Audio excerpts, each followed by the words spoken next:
Então, alguns meses atrás, você deve ter visto que eu publiquei um vídeo comparando o relato do dilúvio em Gênesis com o relato do dilúvio encontrado no épico de Gilgamesh.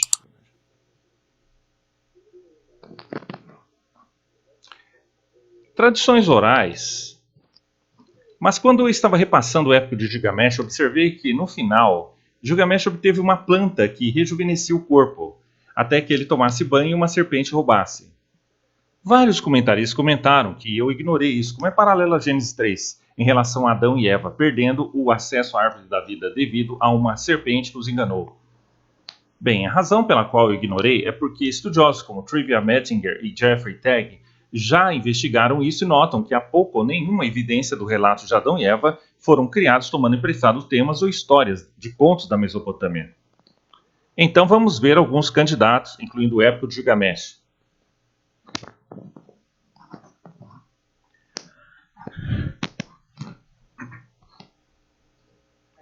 Na virada do século XX, uma visão entre os estudiosos era algo conhecido como pan-babilonismo. Esta é a ideia de que as histórias e ideias religiosas em todo o Oriente Médio podem ser rastreadas até os mitos babilônicos sumérios. Marcam os documentos de Chavelas que, quando se tratava dos textos bíblicos, a ideia era que os israelitas, a civilização foi derivada da Babilônia, que muitas características babilônicas ainda eram mantidas pela tradição religiosa judaico-cristã por meio do Antigo Testamento. Muitos supostos paralelos foram apresentados para tentar mostrar como a maior parte do que a Bíblia diz foi derivada de mitos mesopotâmicos. Alguns até sugeriram que a história de Jesus era uma releitura do épico de Gilgamesh. No entanto, Chaves também observa que os pan-babilônicos, no entanto, foram considerados indiscriminados em suas hipóteses e a maioria de suas ideias extremas foram rejeitadas por estudiosos bíblicos e teológicos.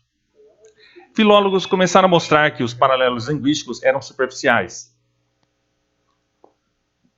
Então a ideia de que muitas histórias bíblicas redireto e indiretamente emprestaram de lendas mesopotâmicas teve um segmento decente cerca de 100 anos atrás. Mas hoje essa teoria parece ser uma visão minoritária. A maioria dos estudiosos não acha que os relatos bíblicos foram tirados diretamente ou diretamente inspirados por lendas mesopotâmicas conhecidas e por boas razões. Para demonstrar isso, vamos começar com uma comparação.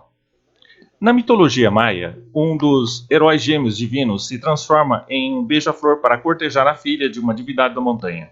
Mas, obviamente, os maias devem ter obtido a história da Grécia Antiga, porque os gregos antigos tinham uma história semelhante, exceto que foi o deus Zeus que se transformou em seu cisne para dormir com a rainha Ieda. Obviamente, os maias pegaram a história de Ieda e o cisne e adaptaram para suas necessidades culturais. Também podemos ver como os maias adotaram a guerra dos deuses gregos como os titãs em sua própria mitologia. Na mitologia grega, Cronos, o titã, mata seu pai, o deus Urano. Os titãs então governam o universo e Cronos mata seus filhos para que o mesmo não aconteça com ele. Zeus, o filho de Cronos, é espancado por sua mãe e quando cresce lidera os outros deuses em uma guerra com os titãs. Após garantir a vitória, Zeus mudou os titãs no submundo e começa uma nova era. Os maias devem ter pegado essa ideia e reformulado em sua cultura. Em sua mitologia, os deuses gregos são representados pelos heróis gêmeos. Seu pai e seu tio foram mortos pelos deuses do submundo.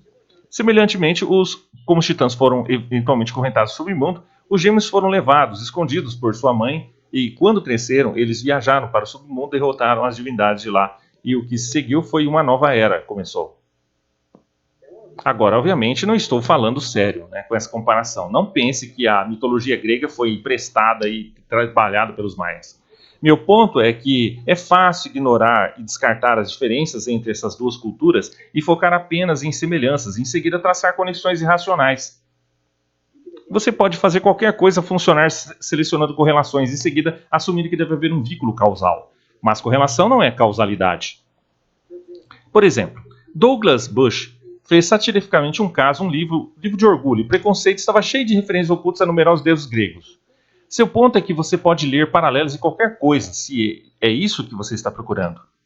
Da mesma forma, apenas porque podemos encontrar semelhanças aleatórias e vagas em Gênesis com coisas que podemos ler na literatura mesopotâmica, não significa que houve uma conexão, muito menos que os hebreus construíram Gênesis tomando emprestado de lendas mesopotâmicas.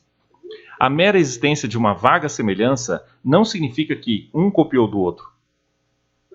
Por exemplo, Jerusalém nota dentro da tribo Noinoi da Austrália havia uma crença sobre de onde veio a morte, que parece muito semelhante a Gênesis 3. A lenda diz que o primeiro homem e a primeira mulher foram proibidos de chegar perto de uma árvore sagrada, onde vivia um ser divino que se manifestava como um morcego. E um dia a mulher se aproximou da árvore enquanto catava a lenha para o fogo. O morcego voou e a morte veio ao mundo depois disso. Isso é obviamente semelhante ao relato de Adão e Eva em Gênesis 3. Os criacionistas poderiam facilmente afirmar isso como evidência de que outras culturas sabiam sobre o relato de Gênesis, e os céticos poderiam explicar isso dizendo que a história veio da influência missionária. Mas Rory, que estudou a questão, observa que ela provavelmente se desenvolveu independentemente como resultado do simbolismo sexual dentro de sua própria cultura. Então, só porque podemos encontrar semelhanças com Gênesis e outras culturas, isso não sugere um paralelo literário. Temos que ter cuidado ao derivar um vínculo causal para meras semelhanças. As diferenças entre a tribo australiana e Gênesis superam amplamente essa semelhança. Agora, alguns podem dizer que essa analogia não funciona porque não havia conexão cultural entre Israel e a Austrália. Mas, definitivamente, houve trocas e mistura de ideias entre as culturas do Antigo Oriente Próximo. Bem, isso é verdade, mas isso não significa necessariamente que eles estavam pegando emprestado as lendas uns dos outros. Às vezes havia empréstimos, como o panteão grego se tornou o panteão romano. Mas, às vezes, os estudiosos assumiram mais do que as evidências permitem. Por exemplo, as notas de Stephen Hickman de que muitos estudiosos anteriores pensavam que o deus Sol, Alma Invictus, era realmente uma divindade síria importada para Roma. Isso foi fortemente baseado em meras correlações de adoração ao Sol. Hickman demonstrou que as evidências realmente sugerem isso. Invictus era provavelmente uma divindade romana, sem conexão com a de Síria. A existência de mistura cultural e as correlações na adoração do Sol não é suficiente para sugerir que Roma importou uma divindade síria. As evidências realmente demonstram que a Alma Invictus provavelmente era uma ideia romana. E, da mesma forma, dadas as diferenças entre Gênesis e contos da Mesopotâmia, é improvável que Israel estava pegando emprestado da Mesopotâmia ao escrever seu relato de Gênesis 2:3. A narrativa do Éden é provavelmente um relato de origem israelita único. Vamos começar com o épico de Gilgamesh. Duas partes do épico foram discutidas como inspiração para a narrativa do Éden, em Gênesis. No início do épico, os deuses criaram um homem selvagem chamado Enkidu, que vivia entre os animais selvagens. Eventualmente, uma prostituta é enviada para trazê-lo de volta para a cidade de Uruk para que ele possa fazer amizade com Gilgamesh. A prostituta dorme com Enkidu por 1 ou 2 semanas e o ensina os caminhos da civilização. Depois disso, os animais não se aproximaram de Enkidu, simbolizando que ele agora se tornou civilizado e não é mais como os animais selvagens. Alguns sugeriram isso é semelhante ao relato de Adão e Eva. A princípio, eles vivem no jardim do Éden, com vários animais. Mas depois de comerem fruto proibido, eles são expulsos do jardim. Logo, em Gênesis 4, vemos o início da civilização. Uma segunda e mais interessante semelhança está no final do épico. Depois que Enkidu morre, Gilgamesh viajou para a borda do mundo, onde conheceu Utnapishtim. Conforme discutimos em nosso vídeo sobre o relato do dilúvio em Gilgamesh, Utnapishtim e sua esposa são os heróis do dilúvio, que construíram um navio para sobreviver à tempestade. Mas após o dilúvio, eles recebem a imortalidade. Gilgamesh visita Utana e Uriel na esperança de aprender como ele poderia obter a imortalidade. Isso é algo que ele não consegue obter. Mas em ataque, ele diz no fundo do mar existe uma planta que pode rejuvenescer o corpo. Gilgamesh consegue obter a planta, mas no caminho de volta para o Uri, ele para se banhar e a serpente rouba a planta. Alguns sugerem que isso é semelhante a quando Adão e Eva perderam acesso à árvore da vida por sendo enganados por uma serpente, para comer da árvore do conhecimento do bem e do mal. Como Gilgamesh, uma serpente os fez perder o acesso a uma planta que poderia ter concedido imortalidade ou rejuvenescido o corpo. Sim, então os céticos querem que acreditemos que os escribas judeus se reuniram em algum momento no passado e disseram que você conhece esse épico pagão que afirma que Deus é outro, que o governo de Yahvé? Acho que devemos pegar essa seção de um humanoide selvagem dorme com uma prostituta e usá-los como nossos ancestrais mais antigos conhecidos, que foram criados para rolar como sacerdotes no jardim sagrado de Deus. Então mudaremos a atividade sexual para um ato de comer frutas proibidas para explicar porque eles tiveram que partir e seus descendentes construíram a civilização em outro lugar. Agora, isso, Enkidu não chegou ao fim, pessoal. Vamos pegar essa parte sobre Gilgamesh e nadar até o fundo do oceano para encontrar aquela planta especial. Exceto que vamos mover a planta para o jardim, transformá-la em uma árvore e dizer que permitiria eles viviam para sempre em vez de apenas rejuvenescer o corpo. E em vez da serpente roubá-lo, faremos com que a serpente fale com eles, para comer de outra árvore da qual eles estão proibidos de comer. Também vamos pular o episódio da tigela do céu, a viagem para a montanha de cedro e todas as outras sessões do épico, porque eu realmente não quero incluir nenhuma alusão a essas partes. Parecia bem, pessoal. Então todo mundo bate palma. Aplaudiu. Eu mesmo preciso contar as suposições desnecessárias que essa teoria acrescenta. Não seria uma explicação mais simples de que cada cultura tinha suas próprias ideias, de que simplesmente se sobrepõem? Como observei anteriormente, quando você ignora as diferenças, é fácil encontrar paralelos em diferentes culturas. Os humanos têm tendências naturais a procurar padrões, mas isso não significa que sempre haja um padrão para encontrar. David Carr é um estudioso que argumenta que o épico de Gilgamesh foi um precursor da narrativa do Éden. Mas seu argumento é baseado em escolher temas e motivos semelhantes e tentar traçar uma conexão que é muito especulativa. Além disso, ele ainda tem que admitir que Gênesis 2 e 3 não representam uma reformulação de nenhum texto mesopotâmico, incluindo Gilgamesh.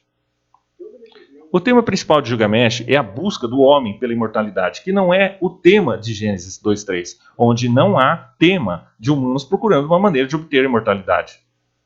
A serpente de Gilgamesh só aparece no final, enquanto a serpente em Gênesis é essencial, personagem de Gênesis 3.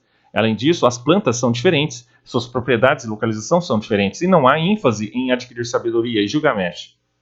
Adão e Eva já têm imortalidade e a perdem, enquanto a imortalidade está sempre além do alcance de Gilgamesh. Enkidu não é o ancestral dos autores, ele também nunca teve filhos, e a prostituta não é um bom paralelo para Eva. Essas são apenas uma amostra das muitas diferenças entre Gilgamesh e a narrativa do Éden. Pois Carr tem que admitir que esses contrastes são evidências de que Gênesis 2 e 3 não refletem simplesmente tais tradições não bíblicas nesse ponto. No máximo, seu tratamento do motivo dos humanos sem saber perdendo uma chance na imortalidade é um eco distante de tratamentos mais focados da mortalidade, como visto no épico de Gilgamesh. Novamente, se Carr estiver correto que Gilgamesh é um precursor em Gênesis, ele tem que admitir que representaria uma adaptação bastante fluida de seus precursores do Oriente Próximo.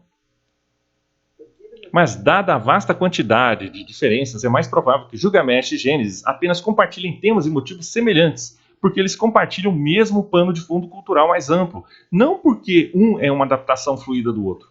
Como nos exemplos anteriores, apenas porque podemos encontrar histórias semelhantes em diferentes culturas, isso não significa que uma cultura estava criando uma adaptação da flauta das outras histórias. Além disso, pode nem haver uma serpente Gilgamesh. Jeffrey Teague observa que a serpente é chamada de leão terrestre. Alguns consideram isso simplesmente um epíteto da serpente. Mas outros seguem o testemunho de textos lexicais acadianos, consideram a linha de base como camaleão, que etimologicamente significa leão do chão. Então Gilgamesh nem mesmo está se referindo à sua serpente, o que tornaria a semelhança com Gênesis ainda menos provável. De qualquer maneira, há muito mais diferenças do que semelhanças entre Gilgamesh e Gênesis. Por exemplo, Herbert Livingstone observa que a árvore do conhecimento do bem e do mal não tem paralelo na literatura pagã. Outro mito antigo é algo chamado o conto de Adapa, que outros sugeriram que poderia ter sido uma fonte usada para Gênesis. Se você nunca ouviu falar dele, o mito é sobre o sábio Adapa, que era um sacerdote Eredu e servia a Godiah. Adapa iria pegar peixes como oferendas para seu templo e, em troca, Deus deu a Adapa os dons da sabedoria. Um dia, durante uma expedição de pesca, um vento sul fez seu barco virar. Adapa pronunciou a maldição que fez o vento parar, mas isso quebrou a ordem cósmica e causou uma seca na terra. O deus-chefe Anu chamou Adapa ao céu para prestar contas de suas ações. Mas antes que ele vá, seu deus patrão Aya avisa que ele não deve aceitar comida ou bebida no céu, como seria a comida e bebida da morte. Ao chegar no céu, os dois deuses, Tammuz e Gesida, veem Adapa em luto e intercedem em seu nome perante Anu. Depois disso, Anu oferece uma droga, uma comida, e bebida irá torná-lo imortal, mas ele instrui Tammuz e Gizida a oferecer comida e bebida a ele. Gizida está associada a serpentes e representações e seu nome significa Senhor da Boa Árvore. Mas Adapa se recusa por causa do conselho de Aia. Então ele foi enviado de volta à Terra, tendo perdido a chance de alcançar a imortalidade, mas ainda conseguiu obter a sabedoria. O final do texto está perdido, então não sabemos como termina. Alguns argumentaram que há uma conexão com a narrativa do Éden, porque Adapa, como Adão, perdeu a imortalidade, mas obteve a sabedoria, enquanto estava a serviço dos deuses. Além disso, o nome Adapa pode estar etimologicamente relacionado a Adão, e Adapa também pode ser a mesma pessoa que outro personagem da mitologia suméria, conhecido como Owens, que foi um dos 7 sábios que ensinaram a civilização à humanidade. No entanto, há muitos problemas com essa teoria. Primeiro, uma conexão com o sábio Owens é especulativa. A relação entre Adapa e Una não é muito clara. Alguns estudiosos assumiram que eles são idênticos, outros não. E talvez tenham os dois se originado de independentes caracteres fundidos ao longo do tempo. O nome Adapa não parece estar etimologicamente relacionado ao nome Adão, que significa homem. Adapa parece significar recuperado da água. Então, meramente parecer o mesmo não significa que há necessariamente uma conexão. Além disso, os relatos são drasticamente diferentes se não selecionarmos semelhanças. Que Livingstone diz: como uma produção literária, Gênesis 2 e 3 não tem paralelo na literatura do Antigo Oriente Próximo. O épico de Adapa, frequentemente apresentado como um paralelo, é não tanto na estrutura literária, na ênfase moral ou nos conteúdos teológicos. Há uma vasta quantidade de diferenças. Adapa ser um jardim, uma esposa, uma serpente, ou ser uma tentação de desobedecer a um Deus. As comidas são diferentes, o pecado é diferente. Adão e Eva desobedecem a um comando divino. Adapa pronuncia uma maldição para quebrar o vento e causa uma seca. Adapa é sabedoria, concedida sabedoria a ele livremente. Adão toma sabedoria sem permissão de Deus. Adão tem acesso à imortalidade, mas a perde por desobediência. Adapa é negada a imortalidade por Aia e está ali, prestes a rejeitá-la. Adapa também é apresentado como um herói cultural, enquanto Adão não é apresentado como ideal para o comportamento humano. Um tema do Adapa é um mito que a morte é o que é ordenado para a humanidade, enquanto na narrativa do Éden, a morte é apresentada como algo que Deus não queria para a humanidade. Adicionalmente, os críticos focam apenas em Gilgamesh e negligenciam em Tammuz. Também está oferecendo comida e bebida a ele, os pastores que não têm conexão com a narrativa do Éden. Gizida aparece estar associado com cobras e o significado de seu nome provavelmente está relacionado ao seu papel como deus agrícola, não porque ele está associado a uma árvore específica. Além disso, Gizida é instruído por Anu a oferecer comida que torna alguém imortal ao lado de Tammuz. A serpente de Gênesis oferece frutas que tornam alguém sábio para a esposa de Adão em rebelião contra Deus. Então, quando explicamos as diferenças, é difícil ver qualquer conexão que se destaque. O tema de ambas as narrativas parece ser muito diferente, e elas têm apenas uma pequena sobreposição por coincidência. Jeffrey Tay pensa que pode ser uma conexão frouxa, mas ele também tem que admitir que esses paralelos são fragmentários, lidando com apenas alguns motivos cada, e discrepâncias de detalhes são muitas vezes grandes. Como essas lacunas foram preenchidas, não pode ser dito com certeza, presumivelmente por causa da ignorância do processo de transmissão da literatura antiga ou oriental para a Bíblia. Finalmente, alguns tentam estabelecer uma conexão com o conto de Enki, de Nigurash, por exemplo, que fala de uma terra que se assemelha a Éden, chamada Dilmun. Dilmun dizia que se ficava no leste, também era um paraíso sem morte ou doença, de onde os animais viviam em harmonia. O deus do sol também regava a terra para torná-la fértil, então a deusa da terra deu à luz 8 plantas, mas a água pegou Enki, devorou. E a terra pegou seu Enki amaldiçoado, que quase o levou à morte. Mas então ela curou sua costela para salvar sua vida e, portanto, ela era conhecida como a Senhora da Costela. Como outras narrativas, esta tem muito mais diferenças do que semelhanças com a narrativa do Éden. Tigay admite que as diferenças também são significativas. Mais perceptível é a configuração muito mais natural da narrativa em Gênesis 2:3, em contraste com a natureza fantástica ou sobrenatural da outro relato. A narrativa do Éden é sobre a atividade dos humanos em uma terra geograficamente identificável, é uma terra onde os deuses habitam, e é sobre a atividade deles lá. A deusa da terra é chamada Senhora da Costela porque ela cura a costela de Enki, que não é nada semelhante a Gênesis, exceto por uma possível menção a uma costela.